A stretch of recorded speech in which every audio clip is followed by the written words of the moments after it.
You've probably heard in the media lately about the World Economic Forum, and they've told us that within less than 8 years, you are going to own nothing and you're going to be happy. But they've also given us a hint of who the dangerous enemy is going to be at that time. We're going to look into that. Hey everybody, Chad Kreuzer here with Health and Homestead. Now, obviously, living in a place like the United States of America, freedom, liberty, the ability to own property, and I don't mean just land, but just things, is a part of the foundation, the bedrock of places like the United States, and really much of the world for that matter. And to be told that people on planet Earth in just 7 years are going to own absolutely nothing, I thought about this and I thought that's a little extreme. I wonder what they mean, and so I wanted to look not what people said about this, but going to the actual sources of the World Economic Forum. I wanted to know, what did they mean by this idea that you will own nothing and be happy? But before we go into that, who or what is the World Economic Forum? The World Economic Forum, according to their own website, is basically a consortium of multinational corporations leaguing together with leaders of countries, people within cabinets, within the presidencies or the prime ministers of various countries, along with potentially the Vatican, leaguing up together and trying to create a new world, a new order to the world. I want to talk about who the potential enemy of this is, or at least the people that they're planning. I'm not saying these people are the enemy. These people don't even necessarily know that they are going to be the enemy, but we're being told, it's hinted at within the actual documents of the World Economic Forum. Now let's go to an article in Forbes that we're specifically told in the article, you can see it right there, that it was contributed by the World Economic Forum. And it says, welcome to 2030, I own nothing, have no privacy, and life has never been better. And it says, welcome to the year 2030, welcome to my city, or should I say our city. I don't own anything. I don't own a car, I don't own a house, I don't own any appliances or even any clothes. It might seem odd to you, but it makes perfect sense. For us in this city, everything you considered a product has now become a service. We have access to transportation, accommodation, food, and all the things that we need in our daily lives. One by one, all these things became free. So it ended up not making any sense for us to own much. And you can see how wonderful this sounds. This almost sounds like actually what the Bible talks about in Acts chapter 2. People owned nothing and they had everything in common. They just shared everything together.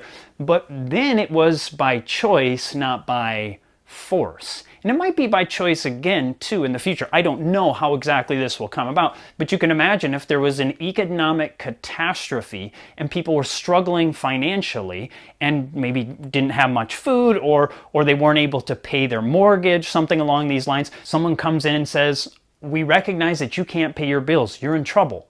We can take care of you. You can still live in your home. You can still live in your flat. You can still live in your apartment. We will pay the bills, you'll be taken care of. You just have to sign on the dotted line and you will own nothing. We, whoever the we is, I don't know if it's the World Economic Forum, I don't know if it's some multinational corporations, I'm not sure who ends up, somebody ends up owning it, but you don't. And in this situation, if you maybe give it all over, they will take care of you, they will give you food, they will give you everything you need, clothing, appliances for your house. Some things we're told in the article will just arrive. So you need to, let's say, make some waffles or something like that.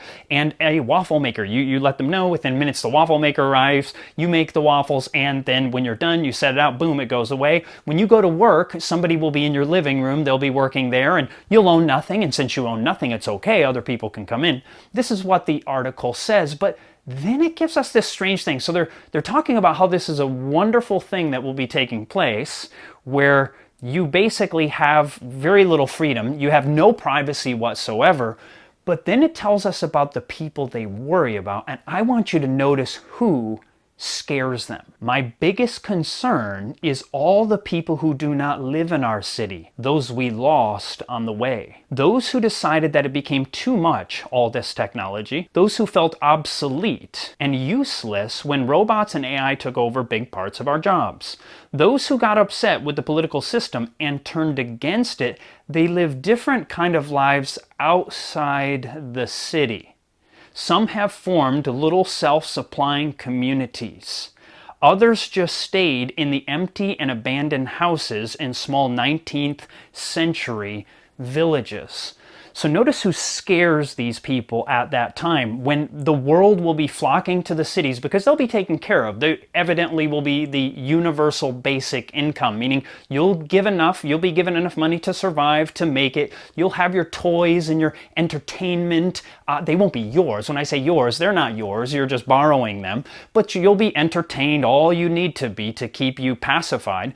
And then what will scare these people, though, is there's people outside of the cities who don't want to go along with it. And these people are industrious. They're self-supporting. They take care of themselves. They don't want to be taken care of by the government. And this is a fearful thing, evidently, to those who are leaguing up with this system at the end of this period, this 2030 idea of what it's going to be like there. But that's not it. So you say, well, Chad, that was Forbes. Okay, it says it was contributed by the World Economic Forum, but how do we know what they really think about it? So the good news is they actually tell us on their official website. Notice what it says. 8 predictions for the world in 2030. Number 1 is all products will have become services. I don't own anything, I don't own a car, I don't own a house, I don't have any appliances or any clothes, writes Danish MP Ida Auken. Shopping is a distant memory in the city of 2030, whose inhabitants have cracked clean energy and borrow what they need on demand.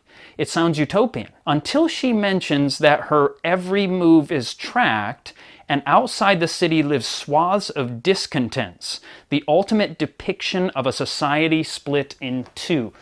Now, once again, this is the World Economic Forum website, and the scary part, once again, is the people who live outside the city. They're called the discontents.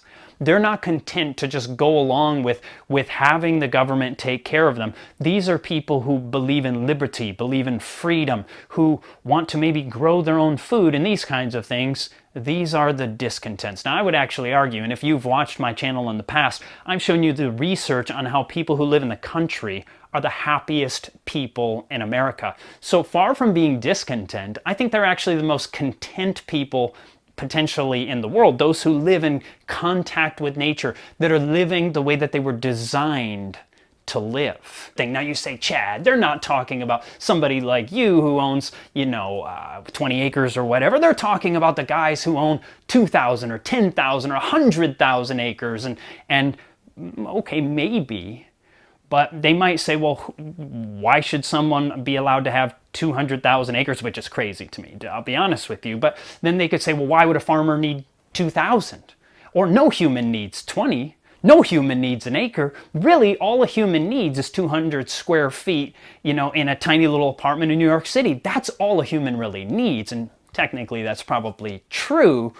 But notice the idea of where this is going. It seems to be that these things are working together to talk about taking or removing freedoms so that we can give to all everything and they'll have it all free, but they'll own actually nothing. Now, once again, let's see how this organization, the World Economic Forum, is in connection with the papacy. On the World Economic Forum official website, it says, what is inclusive capitalism and why does it matter? Well, the question is, what is inclusive capitalism? It is this actual website. This website here tells you what inclusive capitalism is. This is inclusivecapitalism.com. It's called the Council for Inclusive Capitalism. Here you have the Pope standing right next to Lynn Forrester de Rothschild. And once again, here's this idea that now the papacy is leaguing up with the merchants of the earth. Now, the Rothschilds, by the way, if you don't know, are one of the richest families in the world. You always hear like Jeff Bezos, or you hear Elon Musk, or these people, and they are very wealthy. But the Rothschilds, at least as a family, it is said that they own somewhere between 500 billion to $1 trillion. I mean, so these people are unbelievably rich. And here you have her standing right next to the Pope himself. So I'm just going to tell you right now, obviously, if you watch my channel, you know that I'm a Christian, and the Bible actually prophesies about the leaguing together of this religious power with the merchants of the earth. And here we see this clearly playing out in these times right now. I find this to be absolutely fascinating. On their website, they tell us we are mobilizing the private sector to create a more inclusive, sustainable, and trusted economic system. So here's the papacy and the merchants of the earth working together to make an economic system that sounds very nice, right? It's going to be economical, it's going to be sustainable, this is going to be helpful. But if it goes along with the World Economic Forum's ideas, what it means is you'll own nothing. And so that's a strange idea. Now, I understand some people love the idea of the government owning everything, because the idea is that government is a good thing always, which, don't get me wrong, I respect the government, I pay my taxes, I do these things, and I'm happy to live with a just government that allows people freedom. But when governments begin to take things away from people, they are no longer just at that time. And evidently this is the outlook, the plan, or at least their prophecy. Meaning they are saying, now they may be wrong, maybe it'll be a few years later. I hope they're wrong altogether, but evidently this is the outlook for 2030 to them anyway. The Pope himself wrote a letter to the one he calls Professor Klaus Schwab, executive chairman of the World Economic Forum, and he says, I am grateful for your invitation to participate in the World Economic Forum 2018 and for your desire to include the perspective of the Catholic Church and the Holy See at the meeting in Davos. I thank you also for your efforts to bring this perspective to the attention of those gathered for this annual forum, including the distinguished political and governmental authorities present and all those engaged in the fields of business, the economic, work, and culture as they discuss the challenges, concerns, hopes, and prospects of the world today. Again, I understand many people could look at these things and say, this is wonderful that all the largest corporations in the world, including the largest church in the world with the Pope himself, are leaguing together to bring about a better world. And that sounds wonderful, doesn't it? Except when you realize that the goal of this is that you'll own nothing. And so you realize if you own nothing, that means your life is fully controlled by somebody else. You do what you are told. You want to have a good social credit score. And since every aspect of your life, there's no privacy, if you do anything or say anything or act in any way that is contrary to what is expected by this world organization that knows everything about you, you could see this could get very, very dangerous. Now, I don't say these things simply to scare people, but the point is they already believe that there's going to be people living in the country who will not go along with this system. They evidently tell this in their own documents. And so I don't say this to simply scare people. I say this because, number one, maybe it's a good idea, the closer we get to these crazy times, to move to the country and to raise our own provisions, because in the future, evidently, the problem of buying and selling will be a very serious one if you're not leagued up with the system. But by the way, one of the most fulfilling things you can possibly do is live in the country. As we say, research shows that people are the happiest out there. Growing your own food where it tastes way better than anything you can get in the grocery stores is just an incredible experience. But not only that, it's also a beautiful spiritual experience to be in nature and to see all the things around you that we've been given to us by our Creator.